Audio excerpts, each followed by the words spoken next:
نحمد نحمد و نصلی علی رسول الکریم۔ آج نوا پارے کا خلاصہ انشاءاللہ آپ حضرات کی خدمت میں عرض کیا جائے گا۔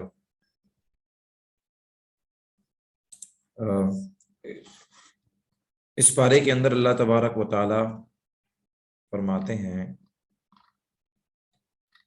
وَلَوْ أَنَّ أَهْلَ الْقُرَىٰ آمَنُوا وَاتَّقَوْا لَفَتَحْنَا عَلَيْهِمْ بَرَكَاتٍ مِّنَ السَّمَاءِ وَالْأَرْضِ وَلَٰكِن كَذَّبُوا فَأَخَذْنَاهُم بِمَا كَانُوا يَكْسِبُونَ أَفَأَمِنَ أَهْلُ الْقُرَىٰ أَن يَأْتِيَهُم بَأْسُنَا بَيَاتًا وَهُمْ نَائِمُونَ أَوَأَمِنَ أَهْلُ الْقُرَىٰ أَن يَأْتِيَهُم بَأْسُنَا ضُحًى وَهُمْ يَلْعَبُونَ أَفَأَمِنُوا مَكْرَ اللَّهِ فَلَا يَأْمَنُ مَكْرَ اللَّهِ إِلَّا الْقَوْمُ الْخَاسِرُونَ۔ اللہ فرماتے ہیں کہ اگر بستی والے ایمان بھی لے آئیں، تقوی بھی اختیار کر لیں، لَفَتَحْنَا عَلَيْهِمْ بَرَكَاتٍ مِّنَ السَّمَاءِ وَالْأَرْضِ، تو ہم کھول دیں گے ان کے اوپر زمین اور آسمان کی برکتیں۔ وَلَٰكِن كَذَّبُوا، لیکن بات یہ ہے کہ یہ جھٹلاتے ہیں، فَأَخَذْنَاهُمْ، ہم ان کو پکڑتے ہیں، یعنی ان کو عذاب دیتے ہیں، بِمَا كَانُوا يَكْسِبُونَ، اس وجہ سے کہ انہوں نے غلط کام کیے ہیں۔ اس میں اللہ تبارک و تعالیٰ کوئی خاص بستی کی بات نہیں کر رہے، بلکہ ہر محلے، ہر طبقے اور ہر قسم کے لوگوں کی بات کر رہے ہیں۔ کہ بات یہ ہے کہ بستی کے اندر جو لوگ ہیں، جو شہر کے، بستی کے، گاؤں کے، جہاں کے بھی لوگ ہیں، اگر یہ لوگ سارے کے سارے تقوی اختیار کر لیں، ایمان لے آئیں، تو زمین اور آسمان سب سے برکتوں کے نزول ہوں گے اور بہترین قسم کی برکت ہوگی۔ اس کی مثال اللہ تبارک و تعالیٰ مختلف مقامات پہ دیتے ہیں کہ کتنی قومیں ایسی تھیں جو ایمان لے آئیں اور تقوی اختیار کیا اور ہماری شکر گزار بنی، تو ہم نے بڑے مزے میں ان کو رکھا، لیکن جب انہوں نے ناشکری کی، نافرمانی کی، تو وہ ساری جو نعمتیں تھیں وہ ساری ہم نے ان سے چھین لی۔ تو یہاں پر بھی یہی فرما رہے ہیں کہ اگر بستی والے ایمان لے آئیں اور تقوی اختیار کر لیں، لَفَتَحْنَا عَلَيْهِمْ بَرَكَاتٍ مِّنَ السَّمَاءِ، تو آسمان اور زمین کی برکتیں ان کو حاصل ہوں گی۔ اب یہاں پر ہم یہ بات سمجھ لیں کہ اگر ہمیں یہ کوشش ایک اجتماعی طور پہ ہونی چاہیے کہ پورے معاشرے کے اندر دینداری کی فضا ہو، اور اگر ایسا ہم کوشش کرتے ہیں اور معاشرہ ٹھیک نہیں ہوتا، تو کم سے کم ہم اپنی تو ذمہ داری لیں اور خود تو اپنے آپ کو ٹھیک کریں۔ اللہ تبارک و تعالیٰ فرماتے ہیں کہ ایک موقع ایسا آئے گا کہ جس میں اگر ہم کسی کو سمجھاتے رہیں اور لوگ نہ مانیں، چاہے وہ اولاد ہو بھی، بچے ہوں، کوئی بھی ہو، ہم اگر اپنے حساب سے ان کو بہت اچھی طریقے سے سمجھا دیں، پھر بھی چاہے عام عوام ہو، لوگ ہوں، کوئی بھی وہ نہ مانے، تو پھر کیا ہے؟ لا یضرکم من ضل اذا اهتدیتم، تمہیں کوئی نقصان نہیں پہنچائے گی لوگوں کی گمراہی جب تم ہدایت پہ ہو، لیکن یہ اس صورت کی بات ہے جب ہم اپنی پوری کوشش اور اپنی پوری ایفرٹس اور اپنی پوری توجہ اس پہ لگا دیں، اس کے باوجود بھی لوگ ایمان نہ لائیں، یا ایمان لانے کے بعد نیک نہ بنے، نمازی نہ بنے، اور اللہ کے فرما بردار نہ بنے۔ آگے ہی فرمایا کہ أَفَأَمِنَ أَهْلُ الْقُرَىٰ أَن يَأْتِيَهُم بَأْسُنَا بَيَاتًا وَهُمْ نَائِمُونَ أَوَأَمِنَ أَهْلُ الْقُرَىٰ أَن يَأْتِيَهُم بَأْسُنَا ضُحًى وَهُمْ يَلْعَبُونَ أَفَأَمِنُوا مَكْرَ اللَّهِ فَلَا يَأْمَنُ مَكْرَ اللَّهِ إِلَّا الْقَوْمُ الْخَاسِرُونَ۔ ان تین آیتوں کا خلاصہ یہ ہے کہ کیا لوگوں نے یہ سمجھ رکھا ہے کہ وہ رات کو سوئیں گے اور اللہ کا عذاب نہیں آ سکتا؟ کیا لوگوں نے یہ سمجھ رکھا ہے کہ وہ دن میں جب چاش کے وقت کھیل کود میں لگے ہوئے ہوں تو اس وقت اللہ کا عذاب نہیں آ سکتا؟ کیا لوگ یہ سمجھ کے بیٹھے ہیں کہ اللہ کا عذاب بالکل نہیں آئے گا، اور اللہ اپنے اعمال ان کے ٹھیک نہیں ہیں، اپنے کرتوتوں پہ، اپنے اعمال پہ اتنے مطمئن ہیں کہ ان کو بالکل اس بات کا خوف ہی نہیں کہ اللہ کا عذاب آ سکتا ہے؟ اور جن لوگوں کو اللہ کے عذاب کا کوئی خوف یا ڈر نہیں ہوتا، یہ لوگ خسارے والے ہوتے ہیں، لوزرز ہوتے ہیں۔ آپ علیہ الصلوۃ والسلام کے بارے میں ہم پڑھتے رہتے ہیں، ہم نے سیرت میں پڑھا ہے کہ جب آندھی آتی آپ پریشان ہو جاتے اور نماز کی طرف متوجہ ہو جاتے، آپ کو ڈر لگتا ہے کہ کہیں اللہ کا عذاب نہ ہو۔ سورج گرہن، چاند گرہن کے موقع پر اسی طرح ہوا ہے۔ اسی طرح جب بارش آتی تو بھی آپ نماز کے اندر اور اللہ کی یاد میں متوجہ ہو جاتے۔ معاملہ یہی ہوتا کہ آپ کو ایک ڈر ہوتا کہ کہیں اللہ ناراض نہ ہو جائے اور اللہ کا عذاب نہ آ جائے۔ تو یہ کیفیت ایک ایمان والے کی ہونی چاہیے کہ ایک تو ایمان اور تقوی جب وہ اختیار کرے گا، دو چیزیں، تو اس پہ اللہ فرماتے ہیں کہ زمین اور آسمان کی برکتیں دوں گا۔ دوسری بات یہ فرمائی کہ ایمان والے کو اللہ سے ہر وقت اس کی پکڑ سے ڈرنا چاہیے، دن میں بھی ڈرنا چاہیے اور رات میں بھی ڈرنا چاہیے۔ ہم لوگ جو ہماری جو کیفیت بنی ہوئی ہے ایسے اطمینان کی کہ ہمیں کوئی ڈر ہی نہیں ہے، ہمیں کسی چیز کا کوئی خوف ہی نہیں ہے، نہ نمازیں وقت پہ ہیں، نہ ایمان والا کوئی عمل ہے، نہ تلاوت ہے، کچھ بھی نہیں ہے، اور اس کے ساتھ پھر کوئی ڈر بھی نہیں ہے۔ فرمایا کہ ڈر ہونا چاہیے، کرتے بھی رہو، نیک عمل بھی کرو، لیکن اللہ کے عذاب سے ڈرو بھی۔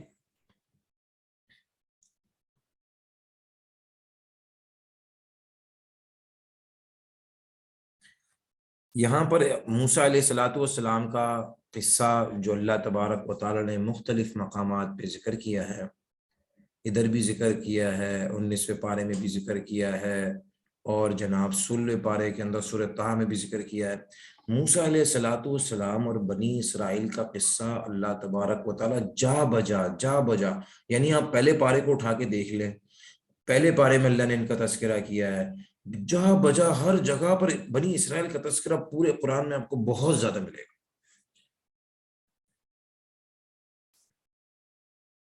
دوسرا، ایک موسیٰ علیہ الصلوۃ والسلام کا جو قصہ ہے وہ ہم سب کو پتہ ہے کہ اللہ تبارک و تعالی نے موسیٰ علیہ الصلوۃ والسلام سے فرمایا کہ آپ جائیں اور جا کے فرعون کو دعوت دیں۔ تو موسیٰ علیہ الصلوۃ والسلام نے کہا کہ بھائی مجھے ڈر ہے اس بات کا کہ میرے سے ایک بندہ قتل ہو گیا تھا قبطی، اس کا جب موقع آئے گا 20ویں پارے میں تو اس کو اس وقت ہم ڈسکس کریں گے، تو مجھے ڈر ہے کہ کہیں ہے نا اس کے جرم میں مجھے وہ قتل کر دیں۔ کہا کہ قتل نہیں کریں گے، اس سے ڈر ہے نہیں۔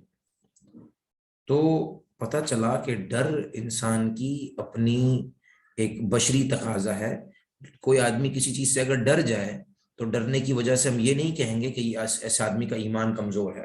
ہم کہتے ہیں یہ آدمی چھپ گیا، ڈر گیا، بھاگ گیا تو اس کا مطلب ہے اس کا ایمان نہیں ہے، ایسی بات نہیں ہے۔ نبی سے بڑھ کے کسی کا ایمان نہیں ہو سکتا، اور نبی فرماتے ہیں فَفَرَرْتُ مِنْكُمْ لَمَّا خِفْتُكُمْ، میں بھاگ گیا تھا اس لیے کہ مجھے تم سے ڈر تھا، فرعون کے دربار میں کہتے ہیں۔ صحیح ہے، تو ڈرنا اور چھپ جانا یہ انبیاء علیہ الصلوۃ والسلام سے بھی ثابت ہے۔ آپ علیہ الصلوۃ والسلام بھی مشرکین مکہ جب آپ کے قتل کرنے کے ارادے سے آئے تو آپ شہر چھوڑ کے چلے گئے اور آپ نے غار میں پناہ لی، 3 دن آپ وہاں رہے۔ کہنے کا مقصد یہ ہے، نعوذ باللہ نبی کی کوئی تنقیص یا کوئی کمی بیان نہیں کی جا رہی، بلکہ یہ بات میں بیان کرنے کی کوشش کر رہا ہوں آپ حضرات کے سامنے عرض کرنے کی کہ ڈر اور خوف یہ بشری تقاضا ہے، اس کا ایمان سے تعلق نہیں ہے۔ ایمان اللہ پر یہ ایک اور چیز ہے، اور بشری تقاضے کی وجہ سے ڈر یہ اور چیز ہے۔ تو انہوں نے پھر ایک درخواست کی اللہ سے کہ یا اللہ میرے ساتھ میرے بھائی ہارون کو بھی ساتھ کر دیں، کیونکہ افصح منی لسانا، وہ میرے سے زیادہ زبان میں فصیح ہے۔ موسیٰ علیہ الصلوۃ والسلام سے کیسے وہ فصیح ہو گئے؟ اصل میں موسیٰ علیہ الصلوۃ والسلام کی زبان میں ذرا لکنت آ گئی تھی۔ فرعون کو یہ ڈر تھا کہ کہیں بنی اسرائیل کا یہ وہی بچہ نہ ہو جو بعد میں جا کے میری حکومت کو برباد کر دے اور ختم کر دے۔ تو انہوں نے فرعون نے بطور امتحان 2 چیزیں سامنے رکھی، ایک انگارہ کا اور ایک سونا۔ تو موسیٰ علیہ الصلوۃ والسلام سونے کی طرف جا رہے تھے تو جبریل امین نے آپ کا ہاتھ پکڑ کے اس کو انگارے کی طرف کر دیا، آپ نے انگارہ اٹھایا اور زبان پہ رکھ دیا۔ اچھا، اس بات کا ڈر فرعون کو لگا کیسے؟ موسیٰ علیہ الصلوۃ والسلام بچپن کے اندر فرعون کی گود میں بیٹھے ہوئے تھے اور فرعون کی داڑھی پکڑ لی، تو فرعون کو ڈر ہوا یہ وہی بچہ نہ ہو جو میری حکومت کو برباد کرے، اس نے یہ ٹرائی کرنے کے لیے یہ کیا۔ اچھا، آپ نے وہ جو دونوں سامنے چیزیں پڑی تھیں، سونے کی طرف ہاتھ بڑھایا، جبریل امین نے آپ کا ہاتھ موڑا، انگارے کی طرف کر دیا، آپ نے انگارہ اٹھایا، زبان پہ رکھ دیا، اس سے آپ کی زبان میں تھوڑی سی لکنت آ گئی۔ اس بنا پر انہوں نے یہ اللہ سے دعا کی، درخواست کی کہ آپ ہارون کو میرے ساتھ کر دیں علیہ السلام، وہ افصح منی لسانا، اور وہ میرے ساتھ جو آئیں گے تو ان کی زبان تھوڑی فصیح ہے۔ اور یہ انہوں نے اپنے بھائی کے لیے دعا کی اور اللہ تبارک و تعالیٰ نے ان کی دعا کو قبول کیا، ہارون علیہ الصلوۃ والسلام کو بھی نبی بنا دیا۔ یہ دونوں فرعون کے دربار میں گئے۔ فرعون کے دربار میں جانے کے بعد انہوں نے کہا کہ بھائی تم تو بچے تھے، ولیدًا ولبثت فینا من عمرک سنین، تم تو ہمارے ہاتھ کے بچے ہو، ہمارے ہاتھ میں کھیلے ہوئے، آ کے ہمیں بتا رہے ہو؟ بولا میں اللہ کا نبی ہوں۔ تو بولا اللہ کے نبی ہو تو کوئی مجھے کوئی دلیل بتاؤ، کوئی معجزہ بتاؤ۔ تو موسیٰ علیہ الصلوۃ والسلام نے اپنے عصا پھینکا، عصا پھینکنے پر وہ اژدہا بن گیا اور فرعون کی طرف لپکا۔ فرعون کو اللہ نے جو صحت نصیب کری تھی، اس کو اسٹول جو ہے 40 دن کے اندر ایک مرتبہ، 40 دن کے اندر ایک مرتبہ اسٹول آتا، باقی کھانا سارا ہضم۔ اس کو ایسی طاقت دی تھی، ایسی بادشاہت دی تھی کہ بادشاہت کی تو کیا ہی بات۔ پیرامڈس جو ہیں اور جو ان کے احرام مصر ہے وہ بھی آج جو ہے دنیا کا عجوبہ ہے کہ اس زمانے میں کیسے بنایا گیا ہو۔ اس کے علاوہ اس کی صحت بھی ایسی تھی کہ اس کو 40 سال میں کبھی سر میں درد نہیں ہوا، اور پخانہ اور اسٹول 40 دن کے اندر ایک مرتبہ پاس ہوتا، لیکن جب اس نے یہ معجزہ دیکھا تو ایک دن میں 40 مرتبہ اس کو پخانہ ہے اور بیت الخلاء اس کو جانا پڑ گیا۔ یعنی یہ تمام چیزیں اللہ کی ایک ڈھیل ہے، چاہے وہ صحت ہو، مالداری ہو، خوبصورتی ہو، بادشاہت ہو، یہ سارے معاملات، سارے نقشے اس وقت تک چلتے رہتے ہیں جب تک مرضی ہوتی ہے۔ جب اللہ نظام کو پھیرتے ہیں اور رسی کو کھینچتے ہیں تو ساری چیزیں تباہ ہو جاتی ہیں، ختم ہو جاتی ہیں۔ اب ہوا ایسا کہ اس نے کہا کہ بھئی یہ تو بڑا مسئلہ ہو گیا۔ اس نے لوگوں سے جادوگروں کو بلایا، جادوگروں سے بات چیت کی۔ جادوگروں نے کہا بھئی ہم تو جیت تو جائیں گے، لیکن جیتنے پر ہمیں ملے گا کیا؟ اس نے کہا بھئی بہت کچھ دوں گا، اور دوسرا سب سے بڑھ کے تم میرے مقرب بن جاؤ گے۔ دیکھیں انعام سب سے بڑی کیا چیز ہوتی ہے کہ بڑے آدمی کا آدمی قریب ہو جائے۔ بالکل اسی طرح اگر عبادت کا انعام صرف ایک مل جائے کہ بندہ اپنے رب کے قریب ہو جائے تو سب کچھ ہو گیا۔ انہوں نے کہا ٹھیک ہے بھائی، جب اگر آپ یہ کہہ رہے ہیں کہ ہم آپ کے قریب ہو جائیں گے تو بس اور کچھ نہیں چاہیے۔ پھر اس کے بعد لوگوں کو جمع کیا گیا، سارے لوگ جمع ہوئے میدان کے اندر۔ موسیٰ علیہ الصلوۃ والسلام کو جادوگروں نے کہا کہ بھئی آپ اپنا جادو دکھائیں۔ انہوں نے کہا نہیں، پہلے آپ دکھائیں، اس کے مقابلے میں ہم دکھائیں گے۔ اب یعنی وہ یہ کہہ رہے تھے کہ بھئی ہم بھی جادو دکھا رہے ہیں، اور سامنے جو موسیٰ ہے علیہ السلام وہ بھی جادو ہی دکھائے گا۔ چنانچہ انہوں نے اپنی لاٹھیاں پھینکی جو پتلے پتلے سانپ بنے۔ اللہ تبارک و تعالیٰ نے موسیٰ علیہ الصلوۃ والسلام سے کہا آپ گھبرائے نہیں، آپ اپنا عصا پھینکیں، اپنا ڈنڈا پھینکیں۔ جب انہوں نے ڈنڈا پھینکا وہ بہت بڑا اژدہا بنا اور سب کچھ کھا گیا۔ سب کچھ کھا جانے کے بعد یہ جو جادوگر تھے یہ سجدے میں گر گئے۔ سجدے میں گرنے کے بعد انہوں نے کہا کہ ہم موسیٰ علیہ الصلوۃ والسلام اور ان کے بھائی ہارون علیہ الصلوۃ والسلام کے رب کے اوپر ایمان لاتے ہیں۔ یہ سارا قصہ ہم سب کو پتا ہے۔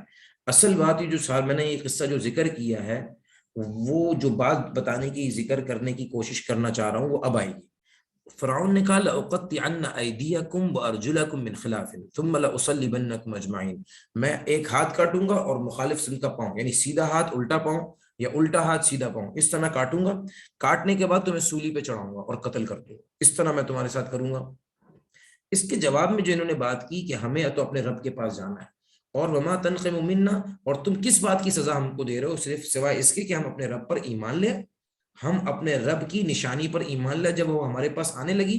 ربنا افرغ علینا صبرا، اے ہمارے رب ہمیں صبر نصیب فرما اور ہمیں اسلام کے ساتھ موت نصیب فرما۔ اب دیکھیں اس میں جو بات ہے، جو پوائنٹ ہے، قصہ ہم سب کو شاید پہلے سے ہی پتا ہوگا، کوئی بھی ایسا نہ ہو جس کو یہ قصہ پتا نہ ہو، لیکن جو پوائنٹ ہے وہ ذکر کرنے کا وہ یہ ہے کہ یہ لوگ ایمان کیسے لے آئے، اور ان کا ایمان اس قدر مضبوط کیسے ہے کہ یہ مرنے کو تیار ہیں۔ جو ابھی مقابلہ کرنے آئے تھے اور ابھی مرنے کو بھی تیار ہیں، مرنے کے لیے ایک خطرناک صورت بتائی جا رہی ہے اس کے لیے بھی تیار ہیں۔ ایسا کیسے ہو گیا؟ تو بات یہ ہے کہ در حقیقت انہوں نے جب حق کو دیکھا، جو موسیٰ علیہ الصلوۃ والسلام نے معجزہ دکھایا، تو ان کو یقین آ گیا کہ بھئی یہ جادو نہیں ہے، معجزہ ہے، اور یہ کوئی شخص خود سے نہیں کر سکتا جب تک اللہ کی مدد نہ ہو۔ تو یہ بندہ اللہ کا بندہ ہے، اللہ کا نبی ہے۔ پہلی بات، انہوں نے سچے دل سے اس کو تسلیم کر لیا۔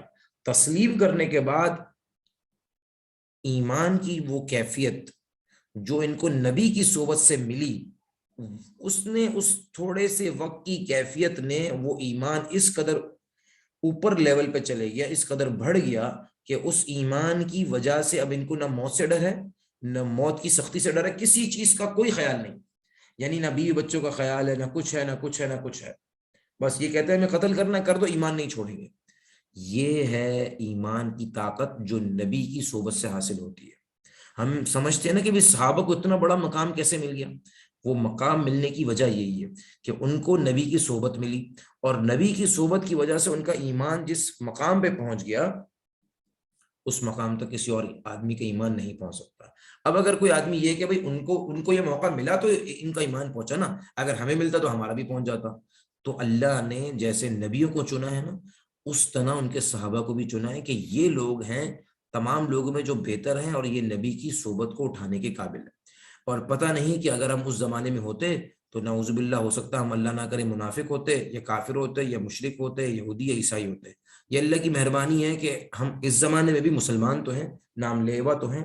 تو یہ بات عرض کر دی.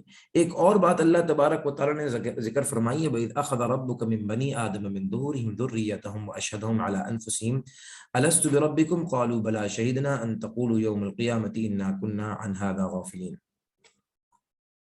آیت آپ کے سامنے آ گئی، 172 نمبر 172 آیت کا نمبر ہے. اس میں اللہ تبارک و تعالیٰ جو بات فرماتے ہیں، فرمایا کہ آپ کے رب نے آدم کی اولاد سے من ظہورہم ان کی پشت میں ہی گواہی لے لی، اور وَأَشْهَدَهُمْ عَلَىٰ أَنفُسِهِمْ أَلَسْتُ بِرَبِّكُمْ، ان سے پوچھا کہ کیا میں تمہارا رب نہیں ہوں؟ تو لوگوں نے کہا کیوں نہیں ہے. اب دیکھیں یہ ہوا کیا.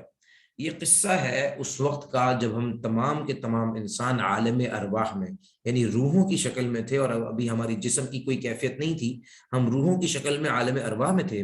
اس میں اللہ تبارک و تعالیٰ نے تمام روحوں کو مخاطب کیا اور پوچھا، مخاطب کر کے پوچھا الست بربکم، کیا میں تمہارا رب نہیں ہوں؟ قالوا بلا، انہوں نے کہا کیوں نہیں. یعنی جو سوال ہوتا ہے نا کیا ایسا نہیں ہے، تو اس کے جواب میں کیا ہوتا ہے کیوں نہیں. تو یہ جو کیوں نہیں ہے اس کے لیے لفظ عربی میں بلا، کیوں نہیں، ہم شہیدنا، ہم گواہی دیتے ہیں کہ آپ ہمارے رب ہیں. اب جب تمام انسانوں نے اللہ کو رب مان لیا ہے عالم ارواح میں، تو اب کوئی گنجائش نہیں ہے کہ کوئی آدمی اس رب کی بات کو نہ مانے. ٹھیک ہے نا. ایک آدمی کہتا ہے کہ میں نے نکاح کا ایگریمنٹ کر لیا ہے، اب وہ کہے گا میں کپڑے نہیں دوں گا بیوی کو، لباس وہ رہنے کے لیے جگہ نہیں دوں گا، کھانا نہیں دوں گا، یہ باتیں بیکار ہیں. جب آپ نے نکاح کے اندر قبول ہے بول دیا، ساری ذمہ داریاں آ گئیں. جب عالم ارواح میں انسانوں نے رب کو رب مان لیا، گواہی دے دی، تو اب سارے احکامات لاگو ہوں گے. اب کوئی بات، کوئی چو چرا نہیں چلے گی. اب انسان کہتا ہے بھائی ہمیں تو یاد ہی نہیں ہے.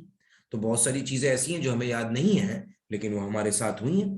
مثال کے طور پہ سب سے پہلے ہمیں بچپن میں بولنا کس نے سکھایا، یا ہمیں لکھنا کس نے سکھایا، یا الف کو الف بولتے با کو با بولتے ہیں، یہ کس نے سکھایا؟ ہو سکتا ہے والدہ نے سکھایا ہو سکتا ہے والد نے سکھایا ہو سکتا ہے اسکول میں کسی نے سکھایا ہو سکتا ہے کسی نے مدرسے میں سکھایا ہو، کسی نے بھی سکھایا ہو سکتا ہے ہمیں اس کی شکل یاد نہ ہو، اس کا نام یاد نہ ہو، لیکن کوئی نہ کوئی تو ہوگا.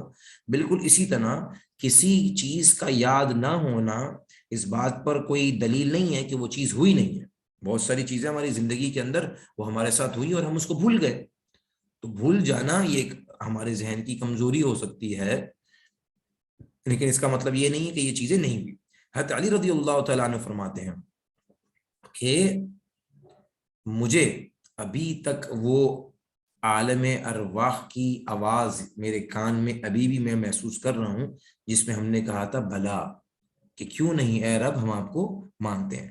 تو بہت ساری چیزیں اللہ تبارک و تعالیٰ اس طرح دکھاتے ہیں کہ لوگ کہتے ہیں کہ بھئی ہمیں تو یاد بھی ہے یہ چیزیں. تو یہ یہاں پہ اس بات کا تذکرہ فرمایا.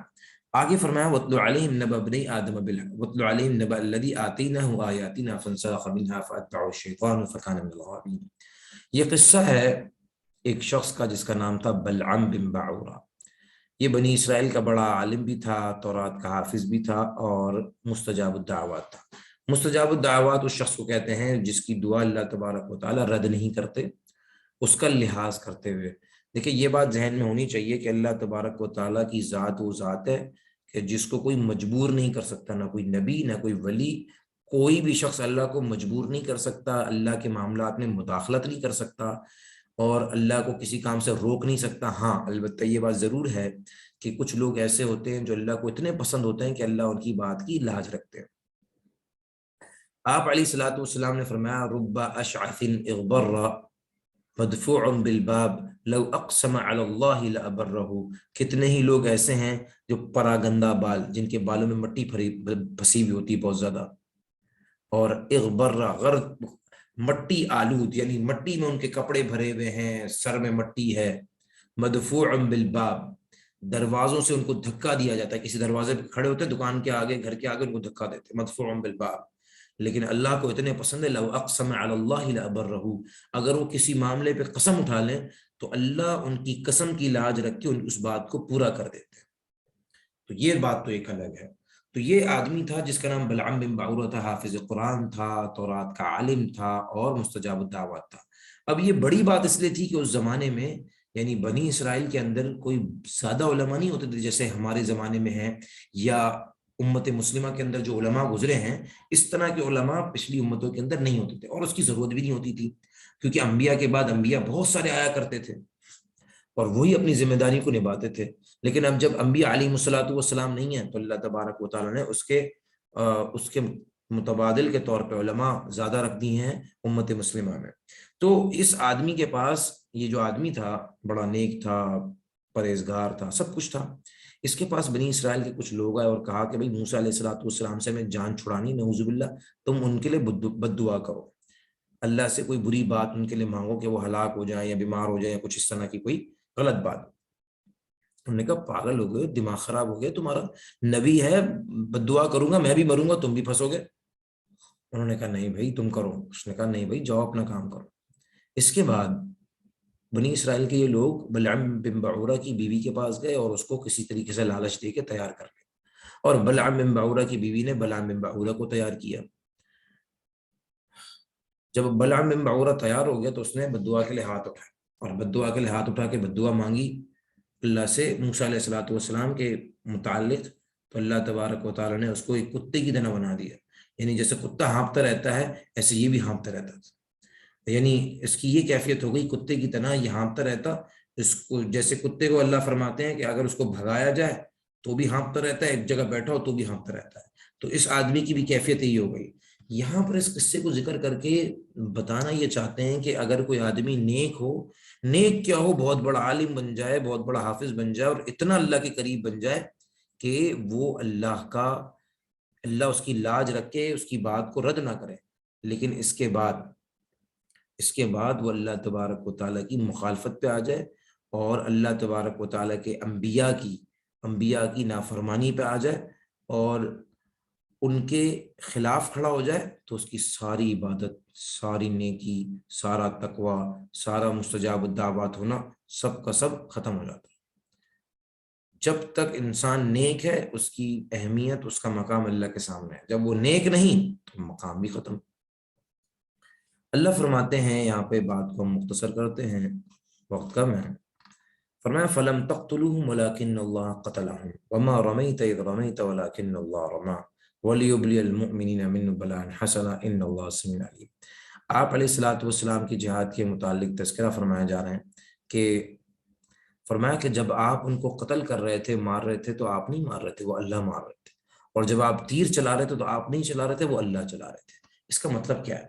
اس کا مطلب ہمیں ایک حدیث سے سمجھ آتا ہے، آپ علیہ الصلوۃ والسلام نے فرمایا کہ جب بندہ نیک عمل کرتا ہے تو اللہ کے قریب ہو جاتا ہے، اور فرائض تو فرائض ہیں، جب نفلی عبادت کرتا ہے، میں مفہوم بیان کر رہا ہوں، تو اللہ کے قریب ہو جاتا ہے، اور وہ نفلی عبادت کرتا رہتا ہے تو اللہ کے اتنے قریب بن جاتا ہے کہ اللہ اس کا ہاتھ بن جاتے ہیں جس سے وہ کام کرتا ہے، اللہ اس کے پاؤں بن جاتے ہیں جس سے وہ چلتا ہے، یعنی خلاصہ اللہ اس کی مددگار بن جاتے ہیں۔ تو غزوہ بدر میں اس کی تفصیل میں تو ہم نہیں جا سکتے، لیکن خلاصہ اس کا یہ ہے کہ جس طرح مسلمانوں کو فتح ملی، اللہ فرماتے ہیں تو صرف تم لوگ تو کوشش تو کر رہے تھے، یہ تو تم لوگ کا کمال ہے کہ تم لوگ سامنے جا کے کھڑے ہو گئے، لیکن باقی سارا معاملہ ہم نے سنبھالا، ساری مدد ہماری تھی۔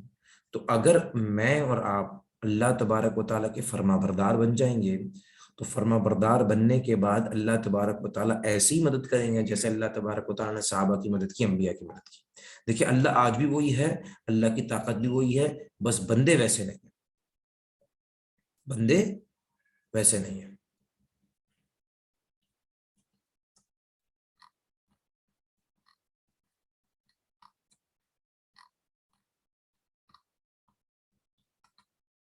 یہ آیت جو ہے، وقت تو پورا ہو گیا لیکن یہ آیت بڑی، ساری آیتیں اہمیت کی حامل ہے، لیکن یہ آیت بڑی سمجھنے کی اور پریکٹیکل آیت ہے جس پر ہم عمل کر سکتے ہیں، تو اس کو ہم ذکر کر کے بات کو ختم کریں گے۔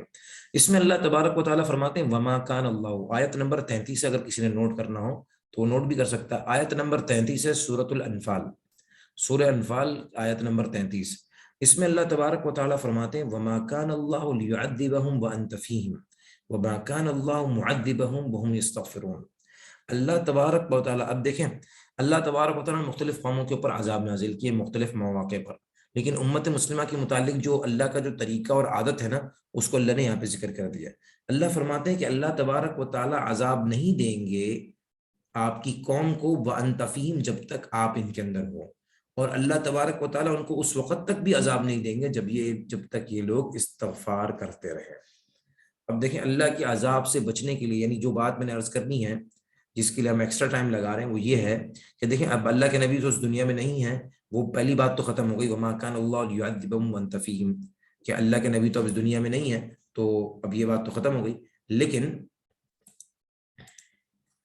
دوسری بات کہ اللہ فرماتے ہیں کہ جب تک اے نبی آپ امت کے درمیان ہوں گے تو امت کے اوپر عذاب نہیں آئے گا. دوسرا، اس وقت تک عذاب نہیں آئے گا جب تک یہ لوگ استغفار کرتے رہیں. تو پہلی بات تو نہیں ہے، لیکن دوسری بات موجود ہے کہ ہم اس اہتمام کے ساتھ استغفار کرتے رہیں. استغفار کا مطلب یہ ہے کہ اپنے گناہوں کو یاد کر کے اللہ سے معافی مانگتے رہیں. تو جب تک امت مسلمہ استغفار کرتی رہے گی اللہ کے عذاب سے بچے. اور اگر اجتماعی طور پہ اگر یہ ممکن نہ ہو کہ ہم لوگوں کو اجتماعی طور پہ اس کی دعوت دے سکیں، انفرادی طور پہ تو ہر آدمی کر سکتا ہے، تو اس کا ایک وقت نکالا جائے، روزانہ 10 منٹ 15 منٹ اپنے گناہوں کی معافی مانگی جائے اور استغفر اللہ کی تسبیح بھی پڑھی جائے. اللہ تبارک و تعالیٰ جو کچھ کہا گیا سنا گیا اس پر عمل کرنے کی توفیق نصیب فرمائے. وآخر دعوانا ان الحمد للہ رب العالمین.